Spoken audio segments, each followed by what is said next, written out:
Oh, man, we just wanted the opportunity to go out there and end the game. Once we knew that, we was going to get a chance, we knew what we was capable of. What changed in the second half?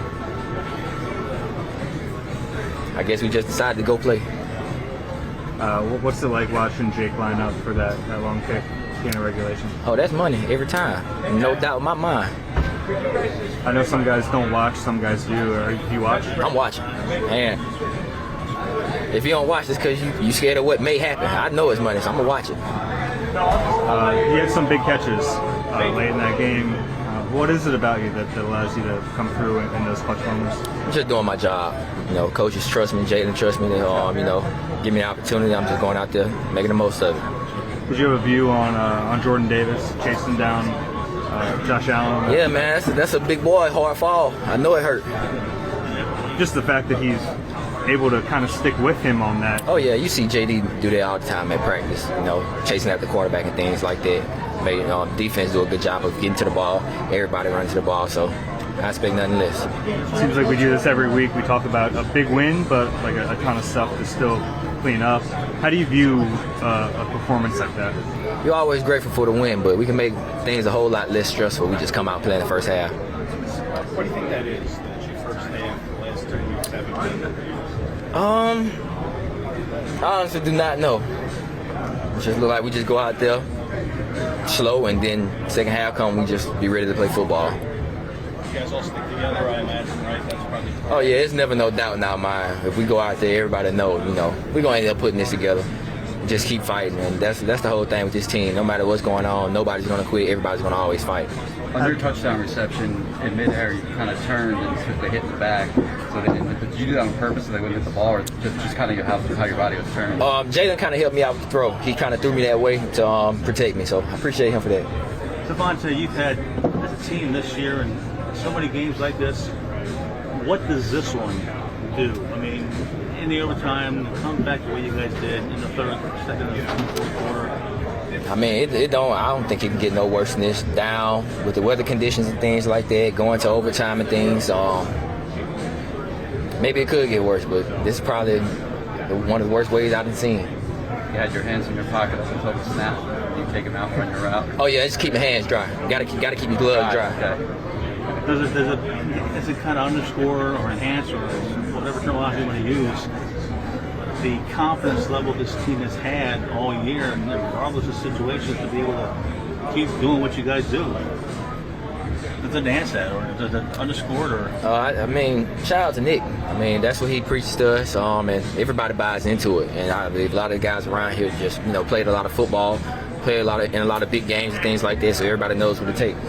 The more you guys have been in these kind of tense situations, does it kind of increase your level of confidence when you find yourself in them again?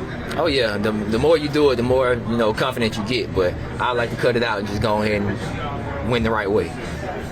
You lose a player like Lane Johnson and find out. I mean, what does that do? I know it's always next man up, but it's such an important piece. Coach Stout does a great job with those guys. We got probably 30 offensive linemen, so he have all of them prepared and ready. So it's never a doubt. If there's anybody on a position group that we're the least worried about, it's definitely the O-line. Not a lot of Lane Johnson is laying around. It's not, but Coach Stout he finds a way with those guys. It's on my way to the facility to eat lunch at like 11:30, 12ish, around then. And then what goes through your head when you hear something like that? Well, just time to go. You know what I mean? Like, I know we got a game to win, and no one's gonna sit there and feel sorry for me and whatnot. Just go in there and just play my hardest. And it's not gonna be perfect. My thing is always just get better each play. Feel each play and just try to improve. And like I said, play my hardest to help the team win. How much did it help? I mean, being in this situation before, you've obviously had to go in for Lane on other occasions. Did that kind of settle things down for you? Yeah, it's our job. Our job is to be ready at any time. It's no different whether it's the first play of the game or before the game or whatnot. My always mindset is to be ready because, like I said, I don't want to be the reason why we go in there and we can't execute or we can't be good on offense and whatnot. So just go in there and, like I said, no matter when my numbers call at what position, just be ready to go. Sorry if you asked this, Eric. When did you find out that you were going to? I was around 11:30, 12. And how difficult is that to find out shortly before the game? You know, like you said, it's my job to be ready at any time. So my thing is just, like I said, when Stout called me, my thing is like I said, they had confidence in me, and like I said, I have confidence in myself. Just go out there and execute. And like I said, I just want to go out there and play my best and help our team win games. That's all it's about. This is normal for all 4 quarters. That's it. We find a way because we keep going.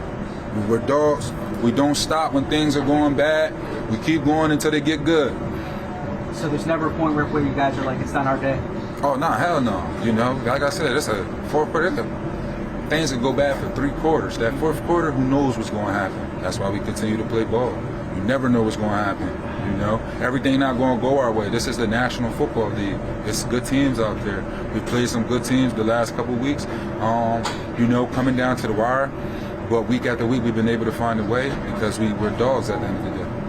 Did you have a good view on Jordan trying to run down Josh Allen? It looked like he altered his angle a little bit. Oh, no, I didn't even see it. I ain't even going to lie. I know he was on the ground. Glad that he was able to walk up off his own, on his own ability and get back in the game. You guys, they were out there for 92 plays today. Were you feeling that in the 4th and in overtime? Nah, not really, man. It was a fun game. It was a competitive game. Those games where you just got to embrace it. I never felt like that. I didn't even know it was 92 plays, if I'm being honest. Because, like I said, it's just about being relentless, about keep going out there and trying to make something happen. You got another sack taken from you. Mm-hmm. How frustrating is that? Very frustrating, especially when the QB is lobbying for it. He's lobbying for intentional grounding. He lost more yards off an intentional grounding penalty than he would have if it was a sack. Like, come on, man, it says a lot, man. We had somebody last year. They don't want us to do that. They've been trying to slow our rush down all year, and it's not working. We keep coming out at the end of the day, no matter what happens, and getting these W's. So that's all that really matters. What does it say about you guys that, again, it's an ugly win, but you find a way to win it? Bro, y'all asking me the same question. I'm sorry. About the same answer. I'm just relentless, bro. It's relentless. We just relentless at the end of the day. I don't know what else to say, but we just keep going. That's all there is to it. I know it's obviously the other side of the ball, but Jalen Hurts and his demeanor, does that rub off throughout the entire team? I mean, of course, he QB1, leader, leader of the team. He's a competitor, man. He's a competitor. He always keep his composure because we know one thing about this game, man. It rewards those that keep going at the end of the day. Is there a point in your touchdown catch where you're obviously watching Jalen, like, oh, now I know he needs me to go down into the end zone, he needs me to break deep, like, kind of take me through when you know that he's going to be able to get the ball to you in that situation? You see him scrambling out the pocket. You kind of just assess where everybody else is at, and you just find open space. And the open space happened to be in the end zone, so I went up, and he saw me, and he trusted me. Yeah. The whole time, do you kind of have a feeling of where the back of the end zone is on that play? Yeah, like peripheral vision a little bit. Like I knew I was running out of space a little bit, so I knew I couldn't really fade back too much. But I knew I had a couple, maybe like a yard or two to spare. So, the biggest thing was just coming down with the ball. What do you think changed for you guys in general in the second half? Just kept moving the chains. Didn't have too many negative plays in the second half. Felt like we might have a couple of 3rd and longs, but like for the most part, 3rd and manageables, and we were converting those 3rd downs. So just staying on the field, not having 3 and outs and stuff like that. That was big for us. You've obviously been on other teams and been in different situations than the one you've been in this season. What have you picked up on from these guys that has them at 10-1 and enables you guys to win games in the manner you've won them like the last couple of weeks and pretty much all season? It just seems like when you guys need to make a play, you make a play. Is that just talent, or is there something else going on? I think it's just the understood confidence in this team and everybody's capabilities. I keep saying, like, we know we have to play better, but we also know that what we're capable of and the standard that we hold ourselves to. So That never wavers, even if it may look a little rough at times, but that never wavers. So that's just the ultimate confidence that we have in each other and ourselves. Now that you've been around Jalen Hurts for a while, are you still impressed by how he's able to kind of rebound from some struggles early in a game to play better late? That's who he is. That's what he does. And he's shown that over and over and over again. So, the thing I always say is just like when somebody shows you who they are, just believe it. And I believe that's who Jalen is. He's an incredible player, incredible person. He means a lot to this organization. So to obviously get the win here today on such a milestone for him in his career, it means a lot to the guys that have been here for a long time, and it was really fun to watch. You know what it's like to be young and asked to play more and longer than you ever have. Your two defensive tackles, once Fletcher got hurt and Milton out, they had to play more today, and I think Smith too, than they ever had before in the rain in this type of game. I think you have a 14 or 15-minute time of possession deficit. Yeah. How big were those two guys today? I mean, they're huge, and they've been playing well for us all year. It's never ideal to have to play probably the amount of snaps that they did. They are young, so I guess that helps. Hopefully they'll be able to get back. I think, they've been huge for us all year, and they've played great. So I think they haven't been in this building. It feels really confident that they can give us a lot of meaningful snaps. How did Jack do under those? Again, phenomenal. Difficult, difficult. Listen, you didn't really notice too many negative plays. I mean, obviously, Lane Johnson. Our success with Lane in the game and out of the game is very well documented. He's a big part of, what allows us to function very, very high level. And Jack, found out late that he was going to have to go in there and play. And I think that he's played a lot of good football for us. And I know things didn't go how he hoped probably for the Jets game, but goes out there today and really plays it great against a lot of really good defensive ends. Obviously unfortunate circumstances before when Lane's had to you find out right before the game. Yeah. But, did that prepare the whole unit knowing, okay, this is something we've been through before, finding out right before the game? Well, first of all, Jack was more prepared. He had a lot more reps at tackle. So going into the Jets game, he was really moving all over because, we had some extenuating circumstances that had him preparing for multiple positions. This week, he was really honing in on right tackle. So I think, even though he had to play last minute, he had a lot of reps this week and spent a lot of time thinking about being prepared at right tackle, which I think you saw, better technique and a lot of things done at a high level today from. After the series, late in the fourth quarter, to see Jake come out and nail that field goal, how appreciative. Yeah, very. Yeah, no, bailed me out pretty big. Yeah. Do you watch field goals like that? I know some guys say they watch, some guys say they don't. Sometimes I do, sometimes I don't. I've watched that one. I think that we all feel pretty confident, even though it's a hard kick. And Jake's been as good as anybody, especially down the stretch with something with some meaning behind it since he's been here.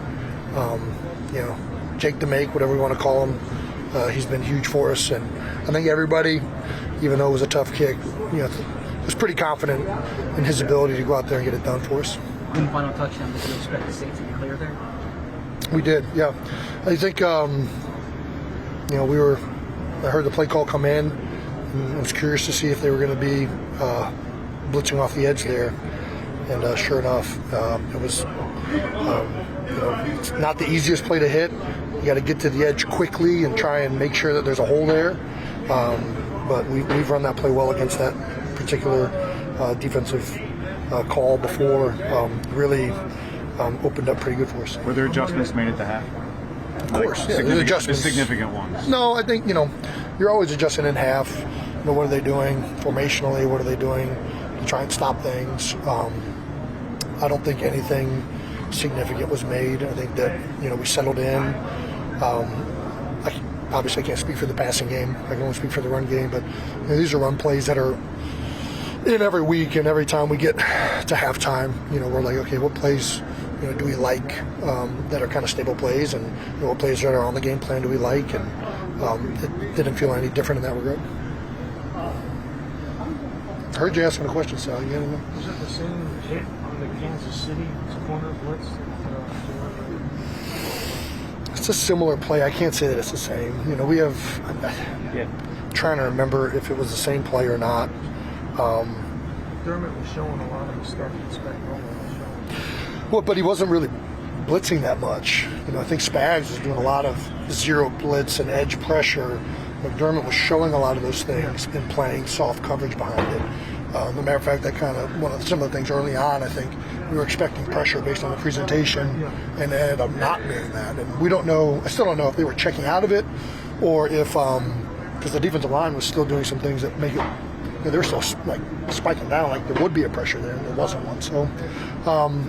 Kudos to them. I mean, Sean's been doing it for a while. He's Jim Johnson disciple. He's been pretty good in this league for a long time. What's that? From your vantage point, how the right tackle did? They did great. I mean, I'll have to go back and watch tape further, but for me, whenever a backup guy goes in, are we able to still function our offense and do it at a high level? Do we have to drastically change things? And I don't think we did. I think that he went in and allowed our offense to function well. I didn't see a glaring amount of mistakes. I don't remember him having a false start. So I think he did pretty darn good, to be honest with you. Tell us more about the halftime discussions. You and Jeff, or you and Brian? Or it's always a group effort. Obviously, me, Jeff, Roy, our assistant offensive line coach, our offensive line as a unit, we're really trying to figure out, what are the runs that we like, what they're trying to get from us. What are they doing out there? How are they playing?